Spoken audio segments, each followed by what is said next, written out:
सभी को trick centre की ओर से गुड इवनिंग। आज का क्वेश्चन कोड है TRN-R3।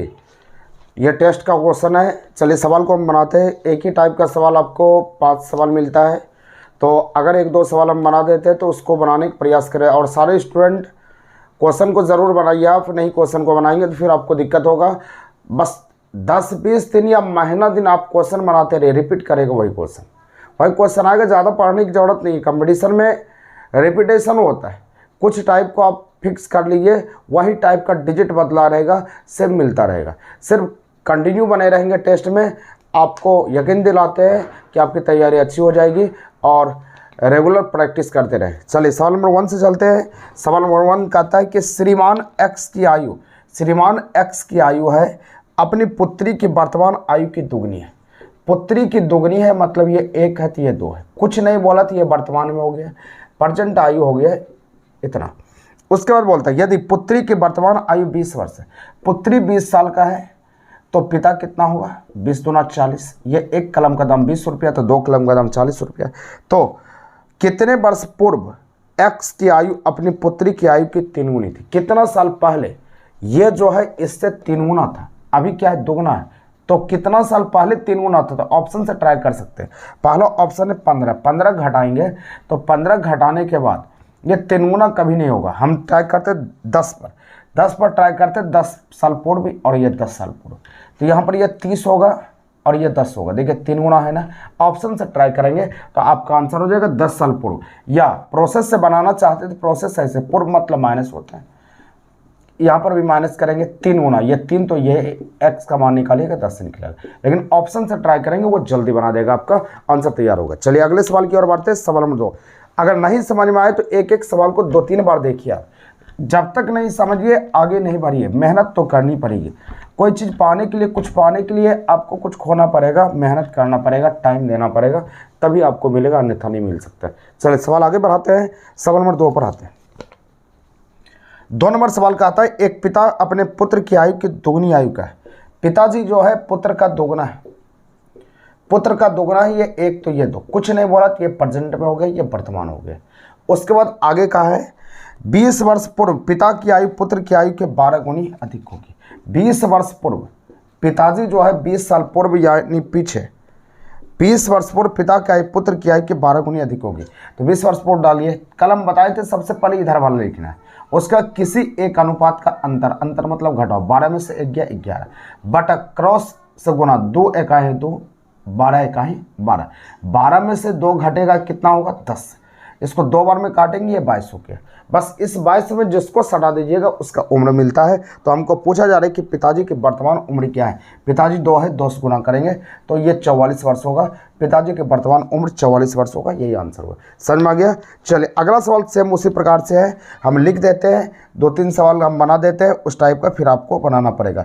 ए और बी 2 भाई है, 1:2 है। कुछ नहीं बोला, ये वर्तमान में। उसके बाद वाला 5 वर्ष पहले इसका अनुपात 1:3 था। 5 वर्ष पहले 5 पूर्व डाल दिए। तो करना कुछ नहीं है, सेम उसी तरह बनाना है। तो 5 लिखना पड़ेगा, किसी एक अनुपात का अंतर ले लिए। 3 में से 1 गया 2। अब क्रॉस से गुना करेंगे, 3 होगा ये 2 होगा। दोनों से ये 3 में से 2 जाएगा, 1 हो जाएगा, ये 10 हो गया। हमको पूछा जा रहा है यहाँ पर। तो बताइए कि इनकी आयु का 5 वर्ष पश्चात इनकी आयु का अनुपात चाहिए। तो वर्तमान में आइए 1 में 10 गुना 1 करेंगे 10 होगा। 2 में 20 हो गया। लेकिन हमको पूछा जा रहा है ये वर्तमान की आयु का अनुपात हो गया, हमको पूछा जा रहा है। तो बताइए कि यहाँ पर 5 वर्ष पश्चात मतलब बाद, 5 साल के बाद हम चलेंगे। 5 जोड़ना पड़ेगा इसमें, 5 इसमें भी जोड़ना पड़ेगा। ये 15 होगा, ये 25 होगा। इसको 3 बार में काटेंगे, ये 5 बार में। आंसर होगा 3:5। ये आंसर हो जाएगा 3:5 आंसर हो गया। चलिए अगले सवाल की ओर बढ़ते हैं। सवाल नंबर आपका है 4 पर आते हैं। 4 नंबर सवाल कहता है नम्रता और दिव्या की आयु का अनुपात 4:3 का है। इनकी आयु का योगफल 28 वर्ष है। ये सब सारे सवाल आसान होंगे। सवाल को आप बनाइए क्योंकि आपका चौथा टेस्ट चल रहा है। आपका ये आयु वाला बहुत सारे सवाल मिला है। तो आप रिपीट करते रहेंगे तब सवाल आपका बनेगा, अन्यथा नहीं बन सकता है। चलिए सवाल का आता है नम्रता। नम्रता को एन से डिनोट करते हैं, 4 नंबर सवाल है। उसके बाद बोलता है दिव्या। दिव्या को डी से डिनोट कर लेते हैं, 4:3 है, कुछ नहीं बोला, ये वर्तमान में है तो वर्तमान में लिख दिए। अब उसके बाद बोला जा रहा है कि उनकी आयु का योगफल 28। योगफल मतलब जोड़, दोनों के जोड़ कितना है 7, 7 में 28 हो गया, 1 में 4 हो जाएगा। आंसर आपको पूछा जा रहा है 4 साल के बाद उनकी आयु का अनुपात क्या होगा। तो 1 में 4 हो गया तो 4 में 16 होगा, तो यह 4 तिया 12 हो जाएगा। 4 साल के बाद 4 इसमें भी जुटेगा, 4 इसमें जोड़ेगा, अनुपात बनाना है। ये 20 हो जाएगा, ये 16 हो गया। इसको कटा सकते हैं, 4 पंच 20, 4 चौक 16, 5:4, यह उत्तर बनेगा, यही आंसर होगा। बस इतना ही काम करना, आंसर तैयार हो गया। चलिए आगे बढ़ते हैं, अगले नंबर सवाल की ओर आते हैं। सवाल आपका है 5 पर आइए। मेहनत करनी है, कंटिन्यू मेहनत करनी है तभी कुछ कर पाइएगा, अन्यथा नहीं होगा। सवाल को बनाते रहना, रिपीट करते रहना, बार बार बनाते रहना, जब तक आप समझ नहीं जाए तब तक आपको बनाना है। राम और मोहन की आयु का अनुपात 4:5 है, 4:5 डाल दिया, कुछ नहीं बोला, ये प्रेजेंट हो गया। राम तथा अनिल की आयु का अनुपात 5:6 है। अगला बोला राम और अनिल, बदल गया, राम और अनिल की आयु का अनुपात यहाँ पर दिया है 5:6, 5:6 डाल दिए। अब करना कुछ नहीं है, कॉमन क्या है आर, तो आर का वैल्यू बराबर करना पड़ेगा। तो आर के मान यहाँ 4 है, तो यहाँ 5 से गुणा कर लिए 20 पुर जाएगा, यहाँ 4 से गुणा कर लेंगे 20 पुर जाएगा, बराबर करना है। तो आर है, एम है और ए है, तो यहाँ पर हम कर सकते हैं, ये 20 हो गया, ये 25 हो जाएगा। अब यहाँ ये 20 तो राम तो लिखे ही हैं, दोबारा लिखना नहीं है, ये 24 हो गया। ये अनुपात तीनों का मिश्रण का अनुपात हो गया। अब तीनों का मिश्रण के अनुपात होने के बाद आगे कहता है यदि उनकी आयु का योग 69 है, आयु का योग 69 है, तो यह देख लेते हैं 69 होता है क्या। 20 20 40 60 और 9 69, 69 कलम का दाम 69 रुपया। योगफल बोला 1 कलम का दाम 1 रुपया। आंसर पूछा जा रहा है तो राम की उम्र क्या है, तो राम का वैल्यू कितना 20, तो 20 कलम का दाम 20 रुपया हो जाएगा, ये यानी 20 वर्ष हो जाएगा। ये उत्तर हो गया, ये आंसर 20 वर्ष। चलिए आगे बढ़ते हैं सवाल में। सवाल को दोबारा देखिए, तिबारा देखिए, आप कन्फर्म हो जाइए, एक बार अपने से बना लीजिए, आपसे बनना स्टार्ट हो जाएगा सवाल, तब आपका है। समझने से कुछ नहीं होता है, आप समझ गए तो वो कुछ आपका नहीं है। आप जब तक उसको बना नहीं पाए तब तक आपका नहीं है, आपको बनाना है सवाल को, तभी आपका है, अन्यथा आपके पास नहीं रह सकता है। सवाल आगे बढ़ते हैं। सवाल नंबर आपका है 6 नंबर। 6 पर आते, 6 को समझिए। 10 वर्ष पूर्व दिव्या और नम्रता की आयु का अनुपात आयु के आधी था। आधी मतलब 1/2। 10 वर्ष पूर्व दिव्या नम्रता की आयु का आधी था, आधी मतलब 1/2। दिव्या का नाम पहले लिया, दिव्या 1 दीजिए, नम्रता को 2, 10 वर्ष यहाँ पर कह दिया, 10 वर्ष पूर्व यहाँ डाल दिए। उसका कहा था आज से दोनों की आयु का अनुपात 3:4 है। आज दोनों की आयु का अनुपात 3:4 है। आज मतलब वर्तमान हो गया। अब उसका कुछ नहीं करना है, बस हो गया।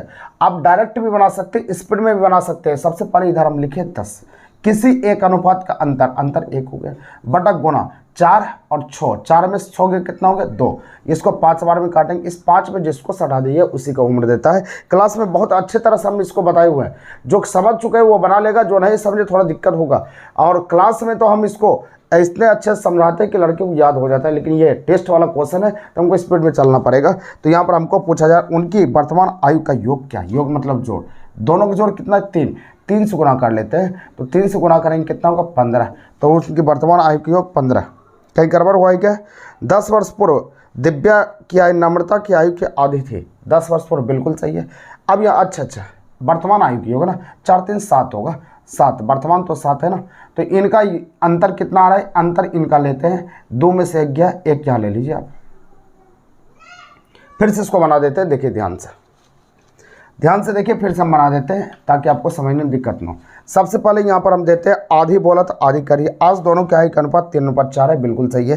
तो यहाँ पर सबसे पहले 10 लिख दिए, किसी एक अनुपात का अंतर, इसका अंतर लेंगे तो कितना होगा 1, गुना करेंगे ये 4 और ये 6, 2 हो जाएगा, अंतर 2 हो जाएगा, 5 बार में काट लिए, 5 हो गया। उनके वर्तमान आयु का योग मतलब जोड़, तो जोड़ हो गया कितना 7, 7 में कितना हो गया 35, ये उत्तर हो गया 35 वर्ष।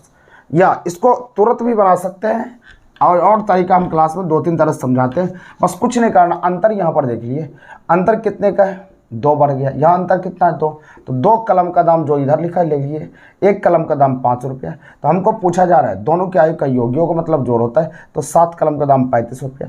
मने मन बना सकते हैं, आपको लिखने की ज़रूरत नहीं है, ऐसे भी बना सकते हैं। चलिए आगे बढ़िएगा, अगले सवाल की ओर बढ़ते हैं। सवाल नंबर 7, एक पिता क्या है अपने पुत्र की आयु का 4:1 है और उनकी आयु का गुणनफल 196।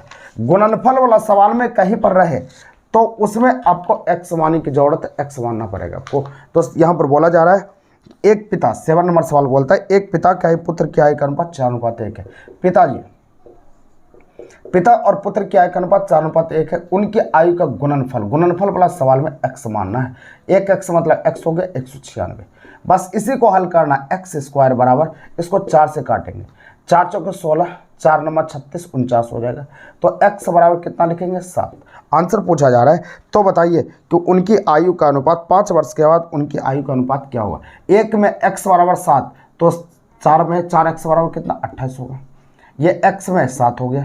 आंसर पूछा जा रहा है 5 साल के बाद 5 जोड़ना पड़ेगा, इसमें भी 5 जोड़ना पड़ेगा। अनुपात निकालिए, ये 33 होगा, ये 12 होगा। इसको कटा सकते हैं 11 बार में, इसको कटा सकते हैं 4 बार में। आंसर बन गया 11:4 आपका आंसर बनेगा। चलिए आगे बढ़ते हैं, अगले सवाल की ओर आते हैं। इस समय अशोक की आयु प्रदीप की आयु का 4:3 है। 6 वर्ष के बाद अशोक की आयु 26 वर्ष हो जाएगा। ध्यान दीजिए, सारे सवाल को हम बना रहे हैं, आपको मेहनत करना है, बनाना है 2 बार 3 बार सवाल को देख के बनाना है। एक समय अशोक की आयु, अशोक को ए से डिनोट करते हैं, प्रदीप को पी से। 4:3 है, 4:3 डाल दिए, कुछ नहीं बोला, ये वर्तमान हो गया। उसके बाद आगे कहा जा रहा है 6 वर्ष के बाद अशोक की आयु 26 वर्ष होगी। 6 साल के बाद 26 होगी, इसका मतलब वर्तमान में 20 होगा। अशोक 4 कलम का दाम 20 रुपया, तो 1 कलम का दाम 5 रुपया। आंसर पूछा जा रहा है हमको, तो बताइए कि इस समय प्रदीप की आयु क्या है। प्रदीप कितना 3 कलम का दाम कितना हो गया 15। आंसर हो गया 15 वर्ष, ये उत्तर होगा 15 वर्ष। 26 वर्ष 6 साल के बाद होगा, तो अभी कितना है 20 साल का। हम बोले 6 साल के बाद आप 26 होंगे, तो अभी कितना होंगे, अभी 20 साल का होंगे। चलिए आगे बढ़ते हैं, अगले सवाल की ओर आते हैं। अगले सवाल पर आइए, देखिए अगला सवाल यहाँ पर कहता है, ध्यान दीजिएगा। अगला सवाल बोलता है ABC की वर्तमान आयु का योग 90 वर्ष है। 9 नंबर सवाल कहता है ABC की वर्तमान आयु का योगफल 90 वर्ष है, 90 डालिए। उसका कहता है 6 वर्ष पूर्व इनकी आयु का अनुपात 1:2:3 था। 6 वर्ष पूर्व, 6 ईयर पूर्व, जब अनुपात बुलाएगा तब इसको ले जाना पड़ेगा। ये योगफल वर्तमान में है, तो वर्तमान का कोई मान नहीं होगा, कोई वैल्यू नहीं होगा। 6 साल पूर्व चलना पड़ेगा, 6 साल पीछे। एक आदमी के लिए 6 घटेगा तो 3 आदमी के लिए 18 घट जाएगा, तो 3 आदमी के लिए 18 घटाइए, तो 90 में 18 घटेगा तो आपका 72 होगा। तो 72 हो गया यहाँ पर, तो तीनों का जोड़ 3 2 5 1 6, 6 कलम का दाम 72 रुपया, 1 कलम का दाम 12 रुपया। आंसर पूछा जा रहा है आपको, तो बताइए सी की वर्तमान उम्र क्या है। सी का वैल्यू 3 है, 3 कलम का दाम कितना होगा 12 36, बस 36 ईयर हो गया, यही आंसर 36 वर्ष। तो हमको पूछा जा रहा है सी की आयु क्या है। सी की आयु आपका 36 वर्ष। अच्छा, ये 6 साल पूर्व हो गया ना, 6 साल पूर्व 36 हुआ, हमको वर्तमान पूछा जाए 6 जोड़ना पड़ेगा, 42 होगा, ये उत्तर होगा 42 आंसर हो गया। चलिए आगे बढ़ते हैं, अगले सवाल की ओर आइए। सवाल नंबर 10 नंबर से औसत स्टार्ट है। औसत को देखिए,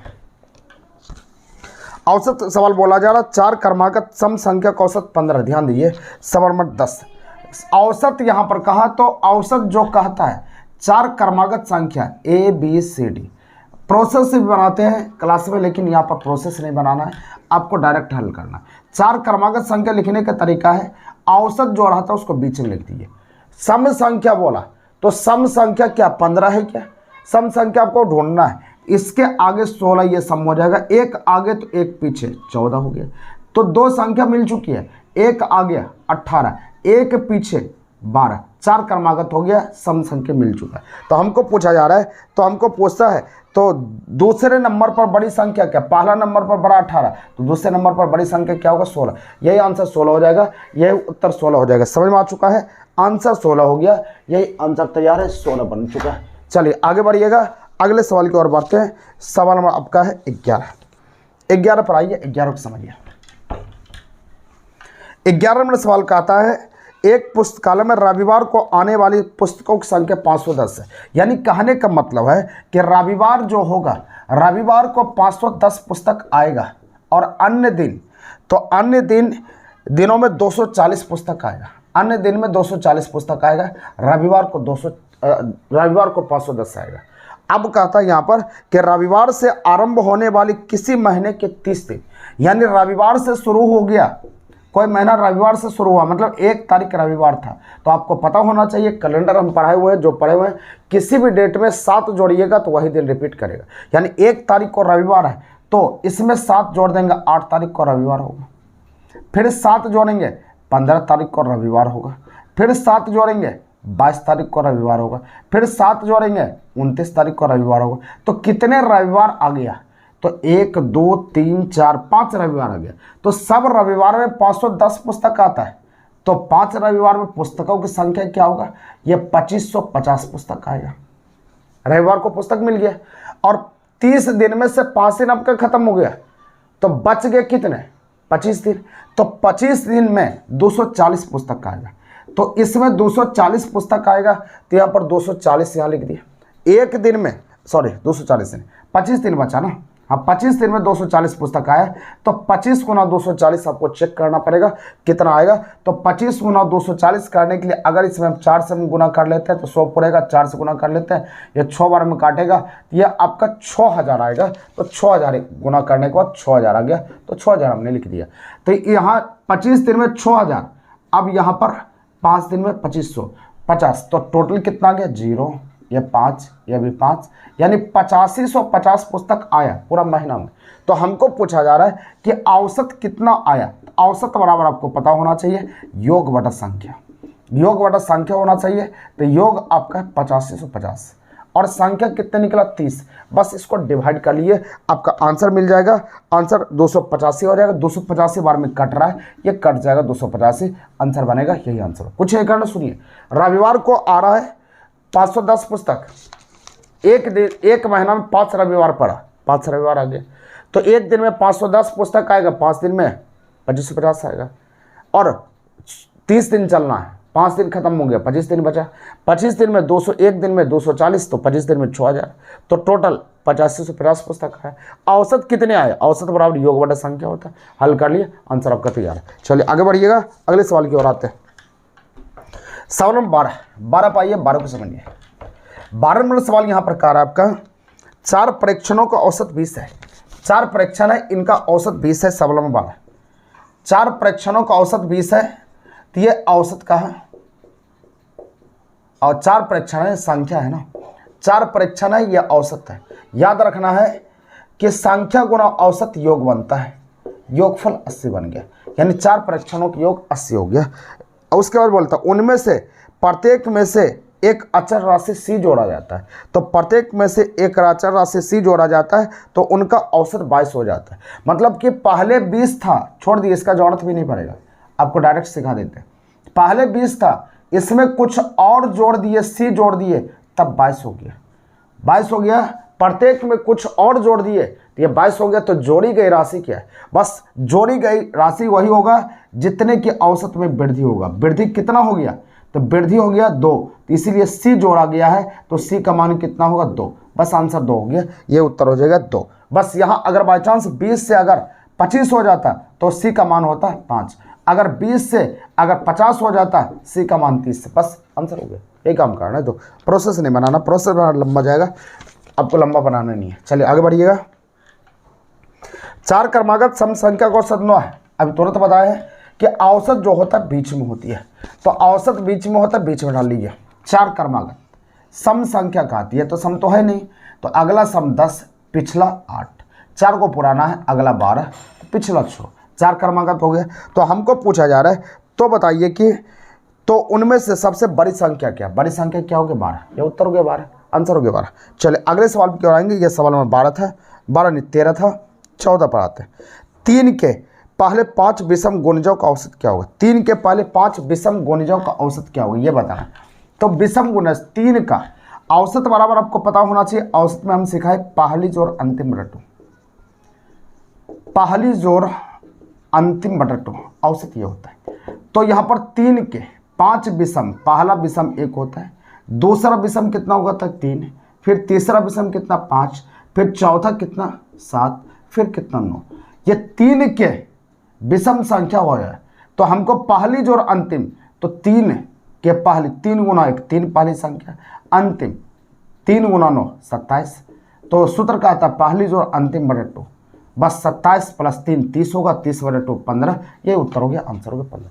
सेटिंग करना है और कुछ करना नहीं है। चलिए आगे बढ़ते हैं अगले सवाल की ओर। आइए सवाल को देखिए, कष्ट होगा, तकलीफ होगा, क्योंकि तकलीफ के बाद ही सुख होता है। अगर कोई आदमी दुख नहीं करेगा तो सुख उसको नहीं हो सकता है। आप मेहनत कीजिए, दिक्कत होगा, आपको परेशानी होगा, फिर आपका ठीक हो जाएगा, टेंशन में नहीं आना है। चलिए आगे बढ़ते हैं अगले सवाल की ओर आते हैं। सवाल नंबर आपका 14 हो गए 15 पर। 15 नंबर सवाल का आता है, एक कक्षा के 40 लड़कों का औसत 30 है। 40 संख्या था, औसत 30 है, तो आपको पता होना चाहिए कि 40 गुना 30 करेंगे तो यह 1200 योगफल बनेगा। जो औसत पढ़े उसको पकड़ में आ गया होगा, जो नहीं पढ़े थोड़ा सा देखते रहिए, आपको पकड़ में आ जाएगा। उसका फिर आगे का है कि वहाँ पर आगे बोला जा रहा है कि 40 लड़कों का औसत 30 है, औसत 60 kg, और 40 लड़कों में से 30 का औसत 60 है। सॉरी, उल्टा पढ़ लिए, 40 लड़कों में से 30 का औसत 60 है, 30 का औसत 60 है, तो 1800 हो जाएगा ना। 30 का औसत 60 है, यानी 40 को लड़का मेरे पास है, 30 का औसत 60 है, तो 1800 योगफल आ गया। बच गया कितना 10। तो उसके बाद बोला जा रहा है कि शेष का औसत 56 है, शेष तो 10 बचा, 56 है, तो टोटल योगफल 560। तो टोटल कितना हो गया, ये 6 8 5 13 3 बाकी 1, ये 2360, यानी टोटल 2360 हो गया। तब कहता हमको कि सारे का औसत क्या है, सारे, तो सारे का औसत बराबर बस एक ही चीज़ होता है, औसत बराबर योग बटा संख्या। योग कितना निकालें, 2360। कितने आदमी का, 40 आदमी का, 30 या 10 या 40 का, 40 से डिवाइड कर लिए, बस इसको कटाइए। 4 5 20, 20 हो गया, बच गया 3, 9 चौक 36, 59 औसत होगा। ये आंसर होगा 59। लेकिन ऑप्शन में नहीं है तो ऑप्शन 58.5 मार सकते हैं, चलेगा, कोई दिक्कत नहीं, वही आंसर होगा। चलिए आगे बढ़िएगा अगले सवाल की ओर आते हैं। सवाल नंबर 16 नंबर सवाल का आता है, ये सब सवाल का आंसर तो एक्स वाई हम रटवा दिए हैं, इस प्रकार के सवाल तुरंत बना सकते हैं, लेकिन बना देते हैं। यहाँ पर देखिए, एक्स संख्या का औसत वाई स्क्वायर, एक्स संख्या है, औसत है वाई स्क्वायर, वाई स्क्वायर है, तो टोटल योगफल क्या होगा, औसत गुना संख्या एक्स वाई स्क्वायर हो गया। फिर वाई संख्या का औसत एक्स स्क्वायर है, तो टोटल योगफल क्या हो जाएगा, एक्स स्क्वायर वाई हो जाएगा, दोनों गुना हो गया। तब हमको कहता है एक्स प्लस वाई संख्या का औसत क्या होगा, तो योगफल दोनों का जोड़ कहता है प्लस करना, तो प्लस करेंगे तो X Y square plus X square Y, ये योगफल निकल गया। लेकिन हमको औसत चाहिए दोनों संख्या का औसत, एक्स प्लस वाई संख्या, औसत बराबर योग कर लिए बटा संख्या, तो संख्या ये दोनों आ गया, तो यहाँ पर हम दोनों से डिवाइड कर लेंगे। यहाँ कॉमन ले लेते हैं, एक्स वाई कॉमन आ गया, तो यहाँ पर वाई बचेगा, यहाँ पर एक्स बचेगा, ये दोनों खत्म हो जाएगा, ये दोनों साफ हो गया। अब उसके बाद बच गया क्या, एक्स वाई। ये सब सवाल का याद रखना, आंसर एक्स वाई। हम कितने स्टूडेंट इसको डायरेक्ट बनाया नहीं होगा, डायरेक्ट आंसर बना होगा, क्योंकि ऐसा ही हम क्लास में करवा देते हैं कि क्लास में स्टूडेंट बोल सकता है, सवाल को बोल सकता है, आसानी से समझ सकता है। चलिए आगे बढ़ते हैं, अगले सवाल पर आते हैं। सवाल नंबर 17 में कुछ सवाल जो रिपीट करेगा उसको हम छोड़ेंगे, घर में बनाइएगा आप। सवाल नंबर 17 का था एक क्रिकेट। सारे सवाल को हम बनाना, मैथमेटिक्स में खास करके आपको समझाना पड़ता है, रीजनिंग में दिमाग लगता है, तो मैथमेटिक्स में हम बना देते हैं सारे को। सवाल नंबर 17 का था यहाँ पर आपका 17वां सवाल का था, एक क्रिकेटर ने पहले 10 ओवर में पहले टेस्ट में एक क्रिकेटर ने पहले टेस्ट में 180 रन बना, पहला टेस्ट खेला 180 रन ठोक दिया, दूसरा टेस्ट में 258 रन ठोक दिया, उसने तीसरे टेस्ट में कितने रन बनाने से, पता नहीं है कितना रन बनाना चाहिए, ताकि तीनों टेस्ट का औसत 230 होना चाहिए, औसत 230 होना चाहिए, लेकिन हमने तो सबको जोड़ लिया, तो तीनों टेस्ट का औसत 230 होना चाहिए, योगफल के लिए 300 गुना करेंगे, बस x का मान निकालिए, हल कीजिए, आंसर हो बताएंगे आंसर कितना निकल रहा है, बस समीकरण लिखने के लिए सीखिए, आंसर तैयार होगा। चलिए आगे बढ़ते हैं। सवाल 18, पहली 3 संख्या का औसत चौथी संख्या की दुगनी है। पहली 3 संख्या a है प्लस b प्लस c, अगर 3 संख्या का औसत चौथी से दुगनी है, अगर ये 1 तो ये 2 है, चौथी से दुगनी है, तो ये औसत की बात हो गया, औसत की बात हो गया। तो योगफल की बात यदि हम करेंगे तो योगफल 3 संख्या है तो 3 से इसमें गुना होगा 6 हो जाएगा, एक संख्या 1 से गुना होगा 1 हो जाएगा, तो योगफल बढ़ गया। अब कहता है यहाँ पर उन सभी संख्या का औसत वाला है सब संख्या मतलब 4 संख्या का औसत 12 है, तो योगफल कितना होगा? 12 गुना 4 48 होगा। ये योगफल 48 आ गया और सभी का योगफल कितना? 6 1 7, यानी 7 कलम का दाम 48 रुपया, 1 कलम का दाम 48/7। तो आंसर पूछा जा रहा है कि चौथी संख्या क्या है, तो चौथी संख्या 1 कलम है, 48/7 आपका आंसर होगा। ये उत्तर होगा 48/7। चलिए आगे बढ़ते हैं अगले सवाल की ओर। इसका आंसर बताएंगे। आंसर क्या होगा अभी तुरंत हम बताएं, mn आंसर होगा, क्योंकि दोनों का गुणनफल होता है। अभी इस तरह का सवाल हम बताए हुए हैं। ये 16 नंबर सवाल था, सेम सवाल था, mn आंसर मार दिए। अगला सवाल बोलता है 6 क्रमिक सम संख्या का औसत 25 है। 6 क्रमिक सम संख्या का औसत 25 है। औसत 25 है, बीच में 25 हम डाल लिए। सम संख्या बोला, ये सम तो है नहीं। अगला सम 26, पिछला 24, अगला 28, पिछला 22, अगला 30, पिछला 20, 3 इधर 3 इधर, 6 पुड़ गया। तो हमको बोलता है बड़ी और छोटी का अंतर क्या है? ये 30 है, ये 20 है, अंतर कितना होगा? 10। ये आंसर 10 हो गया। एक काम करना, आंसर 10 हो गया। अगले सवाल की ओर आएंगे। अगला सवाल यहाँ पर कहता है 21 नंबर सवाल। 21 नंबर सवाल यहाँ बोला जा रहा है 60 औसत वाली 4 संख्या में से पहली 3 का औसत, पहली 3 a + b + c, पहली 3 संख्या का योग 60 औसत वाली 4 संख्या में से पहली बाद के 3 संख्या के योग का 1/4 है। ऐसे बोला। पहली जो है, पहली को a मान लेते हैं, अंतिम 3 b c d, अंतिम 3 संख्या के योग का 1/4। ये 1 तो ये 4 हो गए, 4 हो गया। उसके बाद बोलता है यदि उनमें से पहली संख्या कितनी है, तो पहली संख्या पूछा जा रहा है कितनी है। तो सोचिए आप, यहाँ पर 60 औसत है, योगफल के लिए 4 से गुना करेंगे, 240 योगफल होगा। क्या कोई दिक्कत है क्या? अब ये औसत है, तो एक आदमी के लिए औसत 1 होगा, 3 आदमी के लिए 3 से गुना करेंगे, ये 12 होगा। कोई दिक्कत इसमें नहीं है। तो हमको पूछा जा रहा है, तो सवाल एक बार फिर से रिपीट करते हैं। 60 औसत वाली 4 संख्या में पहली बाद के 3 संख्या के योग के 1/4 है। पहली 3 संख्या के योग्य है, योग्य के 1/4 है, कोई बात नहीं, औसत नहीं कहा। अब तीनों का औसत यहाँ 3 में है 240, तो 1 में निकालिएगा 80 आएगा। तो आंसर पूछा जा रहा है, तो उनमें से पहली संख्या क्या है? तो पहली संख्या 1 में तो 80 आ रहा है। यहाँ पर कहीं गड़बड़ कुछ किया है क्या? इसमें तो आंसर नहीं मिल रहा है। सवाल ठीक है। देखिए यहाँ पर हमने क्या कर दिया, इनका योग है ना, योग 240, तो यहाँ 5 होगा ना, 5 होगा, तो 1 में आपका 48 हो जाएगा, यह 48 होगा। एकदम बिल्कुल सही है, हम 3 लिख दिए, इस कारण से ये गलत हो रहा है। चलिए आगे बढ़ते हैं, अगले सवाल पे आते हैं। सवाल 22 को समझिए आप। 22 नंबर कहता है कि स्टार के स्थान पर क्या होगा ताकि ये 3 से पूरा कट जाए। 3 का नियम पहले समझना पड़ेगा आपको। 22 नंबर सवाल है 3 2 5 स्टार 6 4। 3 का नियम कहता है सबका जोड़ यदि 3 डिवाइड कर देता है तो वो पूरी संख्या 3 से कटेगा। सबका जोड़ ट्राई करते, 3 2 5 5 10, स्टार के स्थान पर कुछ रहता तो हम जोड़ते, 10 तो 16, 16 4 20 ऑलरेडी हो चुका है। अब कहता है स्टार पर क्या होना चाहिए कि ये पूरा कट जाएगा 3 से। अगर 1 रहेगा 3 से कटेगा, 7 रहेगा 3 से कटेगा, तो ऑप्शन तो ट्राई करना पड़ेगा। 4 रहेगा 3 से कटेगा, 20 ऑलरेडी मेरा तैयार है। स्टार पर हम ऑप्शन से ट्राई करते हैं कि यहाँ पर 0 तो है ही नहीं, 0 डालेंगे 20 से होगा, 2 डाल देंगे 22 होगा, 3 डाल देंगे यहाँ पर हो जाएगा कितना, तो 3 डाल देंगे यहाँ पर 23 हो जाएगा, 4 डाल देंगे ये 24 हो जाएगा। 24 तो कट रहा है, पहले हम ट्राई करते हैं। 3 2 5 5 10, 10 100 16 4 20 हो गया, तो 4 हो सकता है। स्टार के स्थान पर क्या होगा, ये 24 हो जाएगा, तो ये 3 से पूरा कट रहा है, तो आपका यहाँ 4 होगा। इसको ठीक कर लेना है। यहाँ पर आपका ये नंबर बोल दिया गया है 4 होगा, ऑप्शन नंबर डी आंसर होगा। इसको कर लीजिएगा, डी आंसर होगा।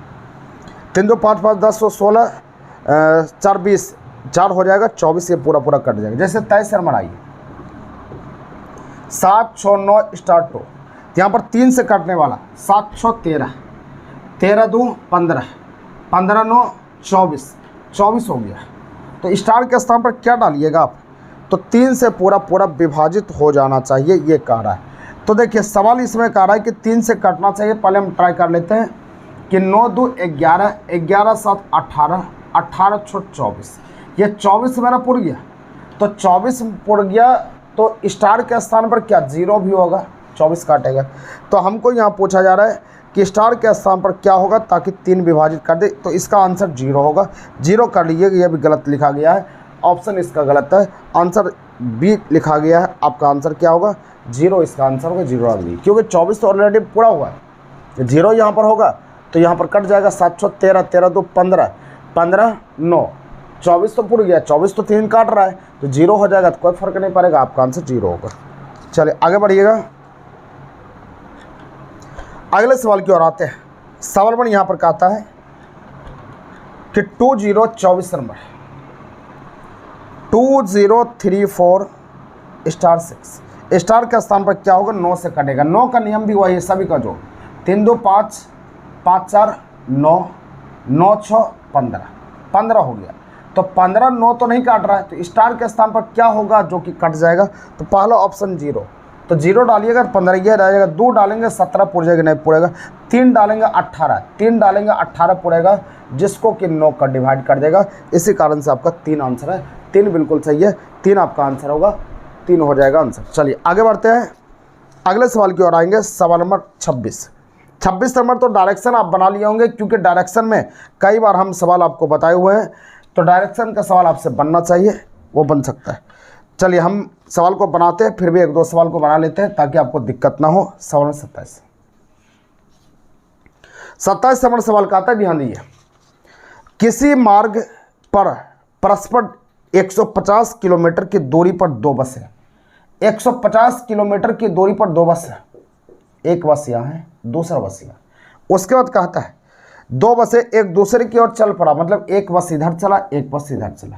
उसके बाद कहता है पहली बस 25 किलोमीटर की दूरी तय करता है, पहली बस 25 किलोमीटर की दूरी तय कर लिया।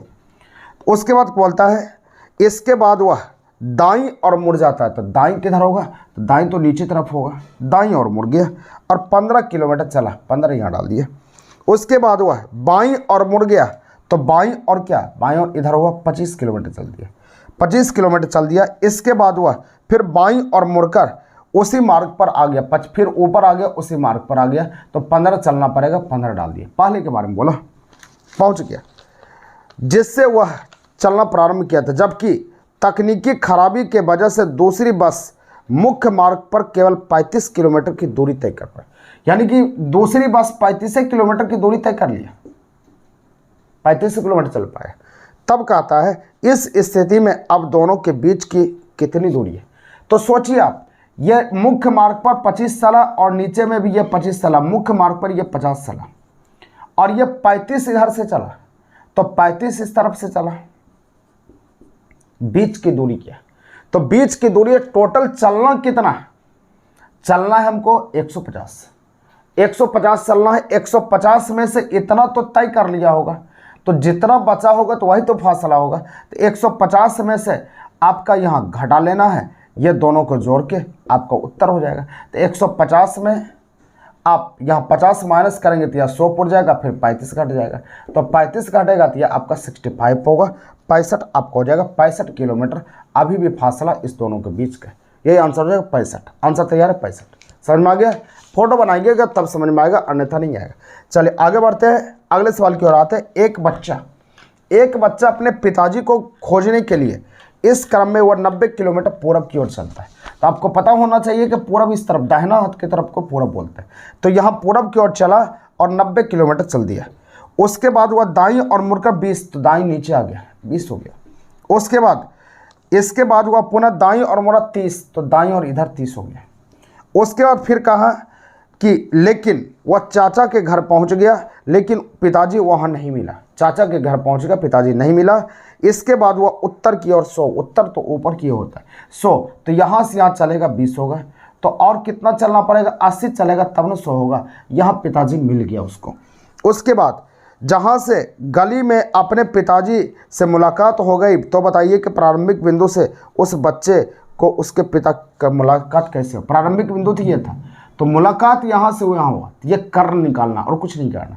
तो यहाँ से यहाँ तो 80 मिल गया, टोटल 90 था, 90 में ये 30 से ले लिया तो ये 60 होगा। ये कर्ण आपको पता करना है, तो कर्ण पता करने के लिए आप जान सकते हैं ये कर्ण बराबर क्या होता है? लंब स्क्वायर जोड़ आधार स्क्वायर, ऐसे भी बना सकते हैं, या कोई किसी को याद होगा 3 4 5, ये समकोण त्रिभुज का भुजा होती है। तो देखिए 20 का गुणज है, तो 20 दिया 60, 20 चौके 80, 20 पंचे 100, तो ये भी समकोण त्रिभुज का हो जाएगा भुजा। तो यहाँ पर 60 80 मिल गया, तो ये समकोण त्रिभुज का कर्ण होगा। या नहीं समझ में आए तो कर्ण बराबर आपका होता है 60 का स्क्वायर प्लस 80 के स्क्वायर कीजिएगा, बस यहीं पर आप पहुंच जाइएगा, लेकिन लंबा आपका चला जाएगा, तो आपको कुछ ना कुछ तकनीकी सहायता लेना पड़ेगा। आंसर आपका क्या होगा 100। अगला 29 बना सकते हैं। 29 बनेगा आपका 30वीं सूर्योदय के समय और सूर्यास्त के समय एक हम बना देते हैं ताकि आपको दिक्कत ना हो, क्योंकि ये कई बार हम बता चुके हैं आपको। सवाल नंबर 30 पर आते हैं। सवाल नंबर 30 कहता है कि सूर्योदय के समय, सूर्योदय, सूर्य का उदय किधर होता है? पूरब में। इसका परछाई की जब बात होगा, परछाई पश्चिम में चला जाएगा। परछाई किधर होगा? पश्चिम में। तो सूर्योदय के समय ए और बी आपस में बातचीत कर रहा था, एक जगह ए लिख दिए, एक जगह बी। उसके बाद कहता है आपस में बातचीत कर रहा था, तो उसी समय ए ने देखा कि बी की परछाई उसके ठीक दाईं तरफ, जो देखेगा उसके सामने 4 लिख दिए। इसके दाहिना तरफ परछाई, तो परछाई किधर होता है? पश्चिम। पश्चिम इधर लिख दिए, हालांकि नीचे दक्षिण होता है, लेकिन सवाल के हिसाब से पश्चिम। ये पश्चिम तो ये पूर्व। आपको पता होना चाहिए कि इस तरफ वाले को पूर्व, इधर पश्चिम, ऊपर उत्तर और नीचे दक्षिण। तो 2 का नाम पता चल गया कि पश्चिम का दाहिना है, तो पश्चिम के दाहिना क्या बोलते हैं? उत्तर। ये उत्तर हो गया तो ये दक्षिण होगा, कोई दिक्कत नहीं है। तो आंसर हमको पूछा जा रहा है, तो बताइए कि ए का चेहरा किधर है? ए इस तरफ देख रहा है, आंसर क्या होगा? दक्षिण। बस इतना ही काम करना है। उसके बाद फिर सूर्योदय वाला ही सवाल है, इसका आंसर देंगे। सूर्यास्त में सिर्फ क्या करना है कि सूर्यास्त में सूर्य का अस्त पश्चिम में होता है, तो परछाई जो होगा ये पूरब में हो जाएगा।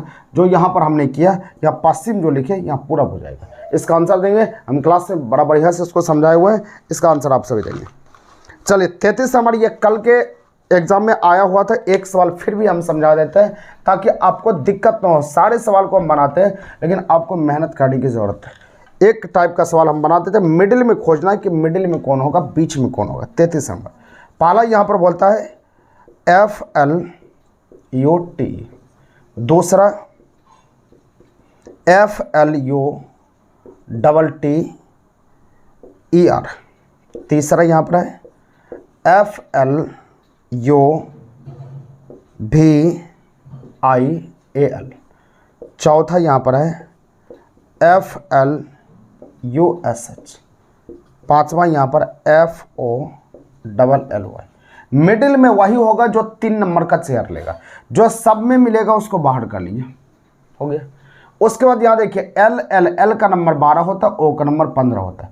पहले 12 को बैठाइएगा तब ना O आएगा, 4 आदमी बैठेगा तब ना O आएगा। इसका मतलब ये 5वां नंबर पर चला जाएगा, 5 नंबर इसको डाल दीजिए।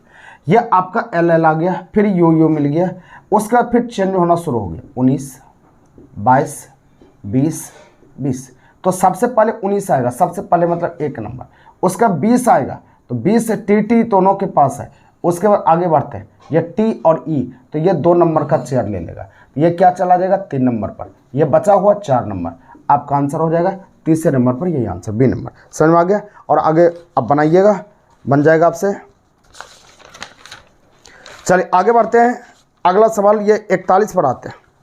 41 नंबर सवाल आपको बनाना है, ध्यान दीजिए। ये डाइस का सवाल है, डाइस में समझिए। डाइस में आपको समझना है कि डाइस के सवाल को आप कैसे बनाएंगे। यहाँ पर डाइस में बस कुछ नहीं है, बहुत आसान चीज़ होता है, बस थोड़ा सा आपको ध्यान से देखना है कि डाइस में आपको बनाना किस प्रकार से।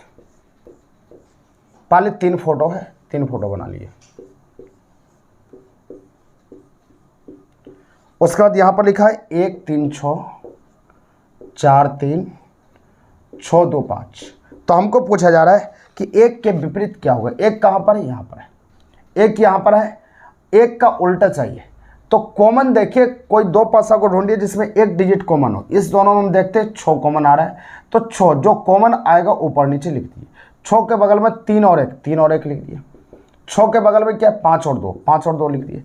तो यहाँ पर 3 का उल्टा 5, 1 का उल्टा 2, जो नहीं दिखता है जिसमें सेम है। जो यहाँ पर लूडो में क्या 4 नहीं दिख रहा है? 4 नहीं दिख रहा है, 6 का उल्टा 4 होगा, तो 1 का उल्टा क्या होगा? 2। ये उत्तर हो गए। तो बस कुछ नहीं करना, आंसर हो गए। तो सेम उसी प्रकार से यहाँ पर देखिए 42 नंबर 42 नंबर सवाल पूछता है कि m को उल्टा क्या होगा। तो यहाँ पर x और a, पहला में देखिए कॉमन विधि लगाना है, कॉमन नहीं लगेगा तब ये काम करना है। तो पहला और तीसरा में देखिए m और x, यहाँ पर x और a कॉमन आ गया, तो m का उल्टा p हो जाएगा, आंसर हो गया। जो बचेगा उसका उल्टा वही होता है। और ये जिसमें देखने वाला चीज़ है फोटो में देख के आप बनाएंगे तब होगा। एक छोटी सी उदाहरण हम समझते हैं, छोटा सा उदाहरण आपको समझाते हैं ताकि आपको समझ में आ जाए। ये सवाल को हम छोड़ के समझाते हैं ताकि आप समझ जाए। देखिए जैसे हम बोलेंगे ये कुत्ता का घर है, ये कुत्ता का घर है, जिसमें कुत्ता, ये कुत्ता का घर है, ये बैल का घर है, और एक हम ले लेते हैं यहाँ पर ऐसे, ये मान लेते हैं कि भैंस का घर है, मान लेते हैं, कोई बड़ा चीज नहीं। डिजिट डाल देते हैं 1 3 6 5 4 और 2। अगर हम बोले कि कितने कुत्ते बैल, ऐसा बोले, तो कुत्ता को देख लीजिए, ये कुत्ता का घर है, इसमें जितना आदमी है सब कुत्ता है, 3 भी कुत्ता है, 6 भी कुत्ता है, 2 भी कुत्ता है। कितने कुत्ते बैल है ऐसा बोले, तो कुत्ता को पकड़ लीजिए और बैल को एंट्री करा दिए। बैल त्रिभुज है तो त्रिभुज यहाँ से गया, जितना दोनों में फंस गया बस उसी को पकड़ लीजिए। तो 6 दिख रहा है, तो ये कुत्ता को देख लिए, ये आपका आयत हो गया कुत्ता, इसमें बैल को घुसा दिए, बैल यहाँ से घुसा, लॉक हो गया, 6 फंस गया, ये 6 आंसर हो गया। अगर हम बोले कितना कुत्ता बैल भी है और भैंस भी है, तो कुत्ता को हम पकड़ लिए, कुत्ता पकड़ लिए, बैल को एंट्री करा दिए, बैल हो गया, और भैंस तो इसको घेर ही रहा, इसका भी आंसर छोड़ देगा। अगर हम बोले कि कितना कुत्ता भैंस है, तो कुत्ता हम देखें कि कुत्ता का ये फॉर्म है, ये टोटल, भैंस पूरा घेर लिया, भैंस कितना घेर पाया, तो भैंस यहाँ से गया और ऐसे लॉक हो गया, इतना आदमी को घेर लिया, तो 6 और 3 घेरा गया, आपका आंसर 6 और 3 हो जाएगा, बस आंसर हो जाएगा, ये उत्तर हो जाएगा। इस प्रकार से आपका उसका आंसर है। जो नहीं पढ़े इंतज़ार कीजिए चैप्टर का, जब हम चैप्टर क्लास में पढ़ाएंगे तब नहीं समझ में आएगा, तब मेरे पास नहीं पढ़ना। अभी वीडियो में हम उतना समझा नहीं सकते हैं, बस क्लास का इंतज़ार किए। क्लास में यदि आपको नहीं समझ में आती है तो मेरा क्लास छोड़ दिए, मेरे पास पढ़ना छोड़ दिए, लेकिन हम गारंटी देते हैं कि आपको हम सिखा देंगे, भली भांति आपको सिखा देंगे। बस इंतज़ार कीजिए, जो नहीं पढ़े, जो पढ़े होंगे तो बना लिए होंगे। फिर कल मिलते हैं, तब तक के लिए ट्रिक्स सेंटर की ओर से जय हिंद।